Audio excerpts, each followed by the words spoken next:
dear students. Today our topic is Aunt Jennifer's Tigers, and this is the last lesson, last topic of our book. And this has been written by Adrienne Rich. She was born in 1929. she's a American poet, and she is feminist. The rest is written about her life history about the poem. You can go through it. So it is better to go through the poem directly. Today, let's go, and it's just like the Aunt Jennifer's tigers prance across a screen, bright topaz denizens of world of green. They do not fear the men beneath the tree, they pace in sleek, chivalric certainty. On Jennifer's tigers prance means jump.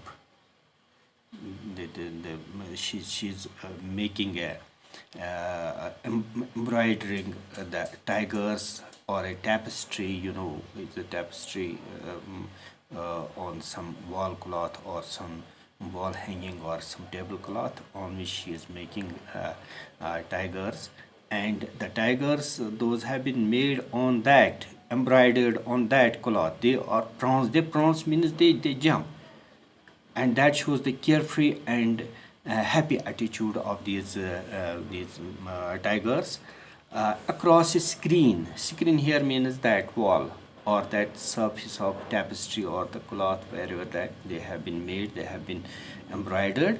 And these animals, these tigers, are showing a very carefree and happy attitude because they are jumping, and this is how they have been depicted by Aunt Jennifer on that screen or the wall or the cloth. Bright topaz denizens. They have been compared bright topaz, and the comparison here is a metaphor. Bright topaz denizens. They are bright topaz, it is a bright yellow precious stone, a bright yellow precious stone, that's called the topaz.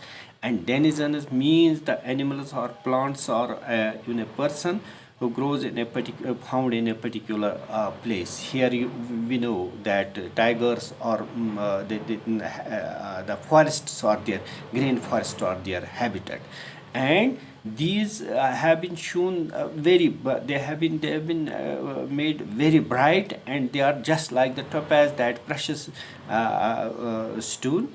And the denizens of a world of green means that in the background there is the green forest shown on that screen, on that wall or on that cloth. And they do not fear the men beneath us because they are carefree, so they do not fear. They are not afraid of the men, the man who is under the tree. They are not afraid of anything. They are very carefree in their nature, in their behavior.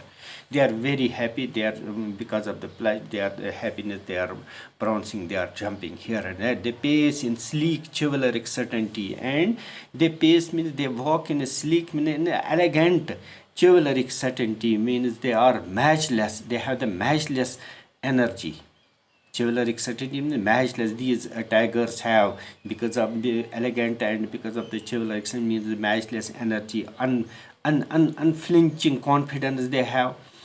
So that shows that these tigers, that Aunt Jennifer has embroidered these tigers on some cloth. On here the screen is like that, and they are very in a jovial mood, they are very in a happy mood, and they are just prancing there, and they are not afraid of anything.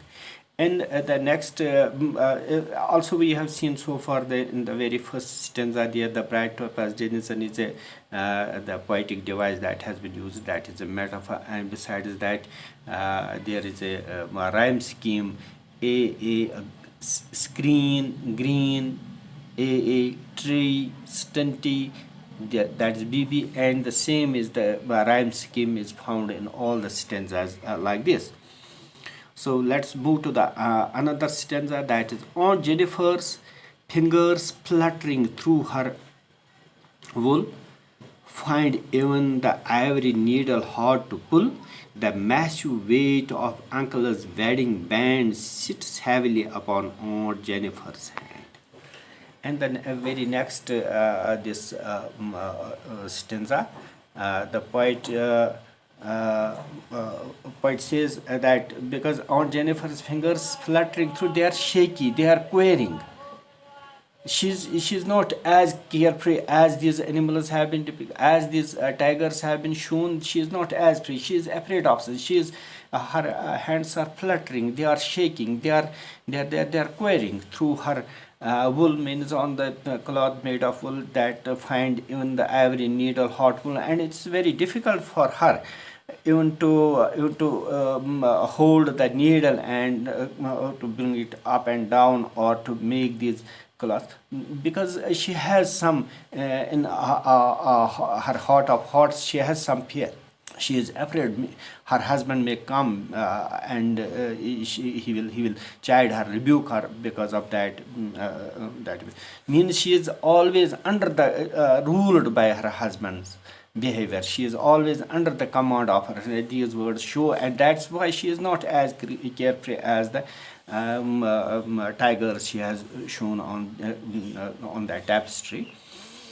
The massive weight of Uncle's wedding band sits heavily upon Aunt Jennifer's hand. Massive weight of Uncle's wedding band, maybe the wedding ring that has been given as a gift to, but that is always a type of a weight on her. Means that is not as a gift, as that has been that's a sign of slavery. That is a sign of some repression. That's some sign of oppression and all that. Sits heavily upon Aunt Jennifer's hand, and that is there as a mark of slavery and all that. And that this here you see the contrast in these two stanzas. You can notice the contrast. What's the kind of, there is the contrast of behavior between the tigers and the aunt.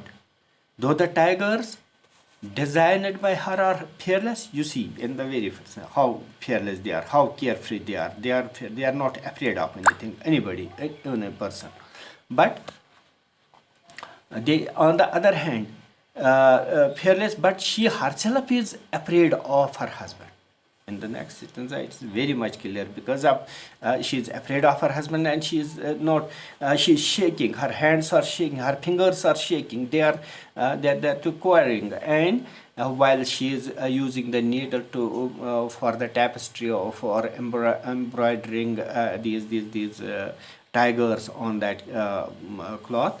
And you see it is very difficult for her to hold, and because and on next sentence it is shown that there is a ring on her hand, and that is a sign of slavery, and because that shows some harsh experience of that on Jennifer. Well, this is all about these two sentences. And last stanza is, when aunt is dead, her aunt is dead, her terrified hands will lie still, ringed with ordeals she was mastered by. The tigers in the panel that she made will go on prancing, proud and unafraid. When in these lines, the poet is very much clear. She describes her wedding ring as a kind of burden, you know.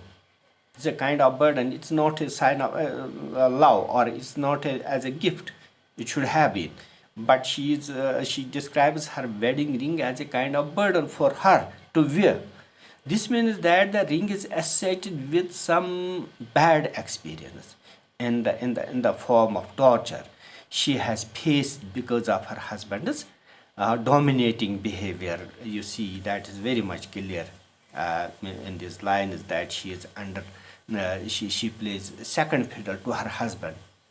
She is under the command of her husband. She cannot go against his wishes, but she wants to be free and like these tigers, but she can't do anything, and that's why she this wedding ring is a kind of burden for her.